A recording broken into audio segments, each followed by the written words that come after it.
Ferme le Roc est un projet collectif. On a voulu se réunir autour d'un projet.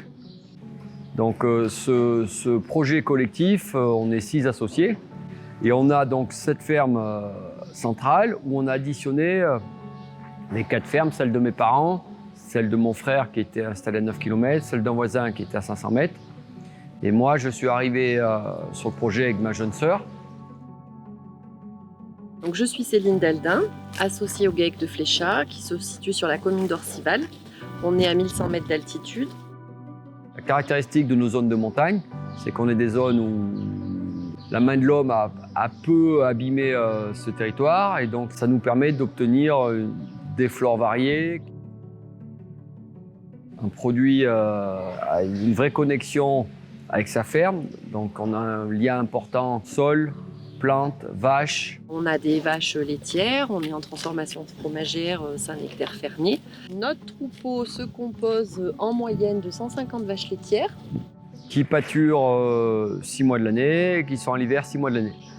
Donc on se dirige vers des rations où on récolte l'herbe tout en sec, ce qui nous permettra de garder toutes les caractéristiques importantes de l'herbe. Et on aimerait que la continuité s'opère et qu'on arrive jusqu'au produit fini. Et qu'on transmette vraiment et des arômes et du goût et un message chanté. La production laitière, donc on fait du lait matin et soir, qu'on transforme en Saint-Nectaire fermier, matin et soir aussi, parce que c'est une des particularités du Saint-Nectaire fermier, c'est qu'il doit se transformer sitôt la traite finie. Dès que la traite est finie, on mesure la quantité de lait qu'on a et on en pressure. On a besoin de respecter des critères où on respecte la vache et où on lui permet d'être aussi bien à l'intérieur qu'à l'extérieur. Un des objectifs du monde paysan est notamment la résilience des systèmes. On se doit d'apporter un système durable. Dans cet équilibre sol, plante, animal, on se doit de comprendre chaque étape. On a voulu méthaniser nos effluents parce qu'en fait, on a beaucoup de déjections des animaux et également en transformation fromagère, on a beaucoup de lactosérum. Donc c'est, on va dire, 2 produits qui méritent d'être recyclés avant d'être apportés au sol. Du lisier et du lactosérum, on en fait du digestat. Le digestat, c'est une matière minérale qui nourrit directement la plante. Un des plus notamment est qu'on va être autonome sur l'aspect chaleur.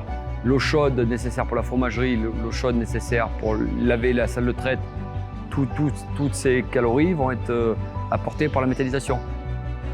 On réfléchit à plusieurs sur ces sujets, terre, sol, plante. On a fait un groupement économique de développement agricole où on fait des formations, on se forme à ces sujets. Donc 5h30, début de la traite. Et en fromagerie, on attaque aussi à la même heure parce qu'on démoule les fromages qu'on a fait sur le repas précédent.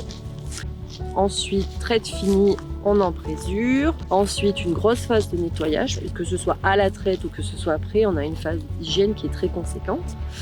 Ensuite, en fonction de l'activité, moi, je vais aller préparer les commandes des expéditions. Et puis, retour aux travaux traite et fromage, puisqu'on commence à aller parquer les vaches vers 16h30 pour un début de traite à 17h.